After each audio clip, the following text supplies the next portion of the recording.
ভাৰতীয় ক্ৰিকেটৰ সৰ্বোচ্চ সংস্থা BCCIৰ পৰা সৌৰভ গাংগুলীক ক্ষমতাচ্যুত কৰাৰ ষড়যন্ত্ৰ নিজৰ ক্ৰিকেট জীৱনত দ্বিতীয়বাৰৰ বাবে ৰাজনীতিৰ বলি হ'ল নেকি প্ৰিন্স অফ কলকাতা ভাৰতীয় ক্ৰিকেটত গ্ৰেগ চেপেল সৌৰভ গাংগুলীৰ বিতৰ্কৰ কথা সৰ্বজন বিদিত কিদৰে প্ৰশিক্ষক গ্ৰেগ চেপেলে গাংগুলীক একাষৰীয়া কৰিছিল সেই কথা প্ৰতিগৰাকী ভাৰতীয়ৰ আজিও বিশেষভাৱে মনত আছে এবাৰ পুনৰ ভাৰতীয় ক্ৰিকেটত একাষৰীয়া কৰা হ'ল সৌৰভ গাংগুলীক ইতিমধ্যে গাংগুলীক BCCIৰ অধ্যক্ষ পদৰ পৰা আঁতৰোৱাৰ সকলো প্ৰস্তুতি সম্পূৰ্ণ হৈ পৰিছে গাংগুলীৰ পৰিৱৰ্তে BCCIৰ নতুন অধ্যক্ষ হোৱাৰ পথত প্ৰাক্তন আন্তঃৰাষ্ট্ৰীয় ক্ৰিকেটাৰ ৰজাৰ বিন্নি কিন্তু কিয় BCCIৰ অধ্যক্ষ পদ এৰিবলগীয়া হ'ল সৌৰভ গাংগুলীয়ে বিজেপিত যোগদান নকৰাৰ ফল ভুগিলে নেকি ভাৰতীয় ক্ৰিকেটৰ মহাৰাজ সৌৰভ গাংগুলীয়ে উল্লেখযোগ্য যে বিগত 14 ছেপ্টেম্বৰত BCCIৰ বৰ্তমানৰ কমিটিখনেই বাহাল ৰখাৰ বাবে সেউজ সংকেত প্ৰদান কৰিছিল সন্মানীয় উচ্চতম ন্যায়ালয়ে BCCIৰ অধ্যক্ষৰ পদৰ গাংগুলী 2025লৈ বতি থকাৰ সেউজ সংকেত প্ৰদান কৰিছিল সন্মানীয় সৰ্বোচ্চ ন্যায়ালয় তেনেস্থলত হঠাৎ কিয় নিৰ্বাচন অনুষ্ঠিত কৰিবলৈ আগবাঢ়িছে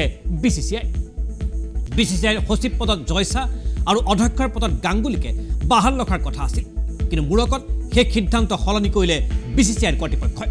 অহা 18 অক্টোবৰত অনুষ্ঠিত হ'ব BCCIৰ নিৰ্বাচন উক্ত নিৰ্বাচনতে নতুন অধ্যক্ষ হিচাপে নিৰ্বাচিত হোৱাটো প্ৰায় নিশ্চিত হৈ পৰিছে প্ৰাক্তন ক্ৰিকেটাৰ ৰজাৰ বিন্নি সৌৰভ গাংগুলী BCCIৰ পৰা আঁতৰি অহাৰ আঁৰত আছে বিজেপিৰ কুটিল ৰাজনীতি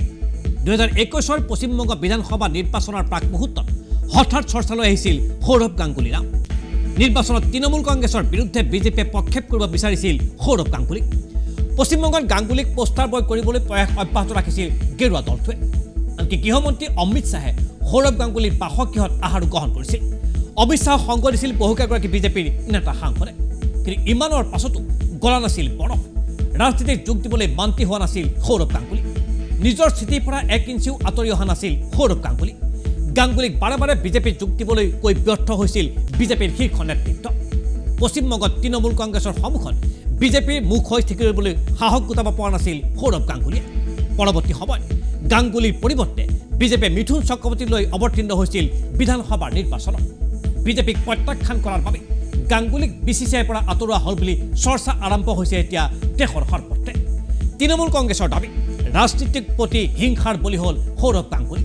মমতা বেনাৰ্জীৰ ৰাজ্য হোৱাৰ বাবে গাংগুলীক এনেদৰে বঞ্চিত কৰা হ'ল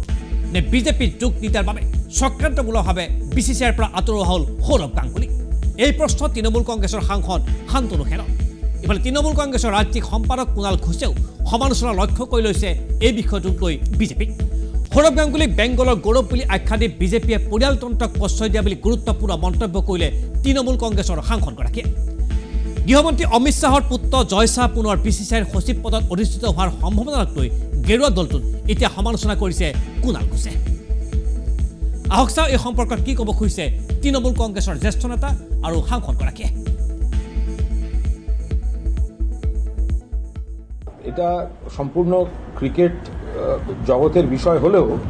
এটা খুবই মানে বাংলার গর্ব সৌরভ গঙ্গোপাধ্যায় মানে তিনি নেই অথচ সচিব পদে রাজনৈতিক ব্যক্তির পুত্র থেকে যাচ্ছে নিশ্চিতভাবে চোখে লেগে যাওয়ার মতো শুধু তাই নয় এরপরে দেখা যাচ্ছে যে IPL চেয়ারম্যানের ক্ষেত্রেও কেন্দ্রের ক্রীড়ামন্ত্রী তার ঘনিষ্ঠ আত্মীয় তাকে সেখানে দেওয়া হচ্ছে তো এই ধরনের সব খবর আসছে তাতে দেখা যাচ্ছে যে বিজেপির যারা পরিবারতন্ত্র নিয়ে বড় বড় কথা বলেন তাদের পরিবারের লোকেরা তারা সেখানে থেকে যাচ্ছেন তো সৌরভ গঙ্গোপাধ্যায়কে আমরা সেটা দেখতে পেলাম না এটা কি ব্যাপার কিভাবে হয়েছে সৌরভের কোনো বক্তব্য আছে কিনা সেটা সম্পূর্ণ তারা বলতে পারবেন এখানে দলাদলিরও ব্যাপার নেই কিন্তু বাংলার মানুষ ক্রিকেট প্রেমীরা দেখতে পেল যে সৌরভ গাঙ্গুলী নন কিন্তু আবার অন্য বড় পদটিতে যিনি ছিলেন তিনি যেহেতু বিজেপি নেতার বড় নেতার পুত্র তিনি আবার থেকে গেলেন ফলে কেন ভারতবর্ষের অন্যতম সর্বকাল ছেলে থেকে গেলেন কি করে বিজেপির আরেক মন্ত্রীর পুত্র আরেকটা গুরুত্বপূর্ণ দায়িত্বে আসছেন ফলে এই বিষয়গুলো মানুষের খটকা তো লাগছেই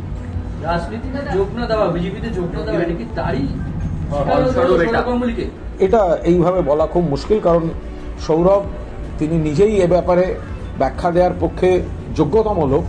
এবং তিনি হয়তো মুখ ফুটে কিন্তু সারা বাংলা মানুষের মধ্যে যেভাবে বিজেপি একটা প্রচার ছড়িয়ে দিতে চেয়েছিল যেই সৌরভকে তারা পেতে চলেছেন, যেভাবে হেভিওয়েট নেতা তার বাড়িতে গিয়ে ডিনার করে যে প্রচারটা তারা তুলে ধরে চেয়েছিল, তো সেই প্রচারের মানে জোয়ার যখন ছিল, তাহলে ভাটার প্রশ্নটাও তো বিজেপিকে শুনতেই হবে। তোমরা প্রচারের বিজেপিতে, তাহলে ভাটার প্রচারটা যে সৌরভ বিজেপিতে গেলেন না বলেই কি বিজেপি নেতার ছেলে থাকবেন দায়িত্বে, সৌরভ থাকবেন না? সেয়া তৃণমূল কংগ্ৰেছৰ প্ৰতিক্ৰিয়া আৰু BCCIৰ পৰা সৌৰভ গাংগুলীক আঁতৰোৱাৰ পৰিকল্পনা সম্পূৰ্ণ হোৱাৰ পাছতেই সমগ্ৰ পশ্চিমবংগতে তীব্ৰ প্ৰতিক্ৰিয়াৰ সৃষ্টি হৈছে আৰু স্বাভাৱিকভাৱেই বিজেপিৰ বিৰুদ্ধে সোচ্চাৰ হৈ পৰিছে তৃণমূল কংগ্ৰেছ।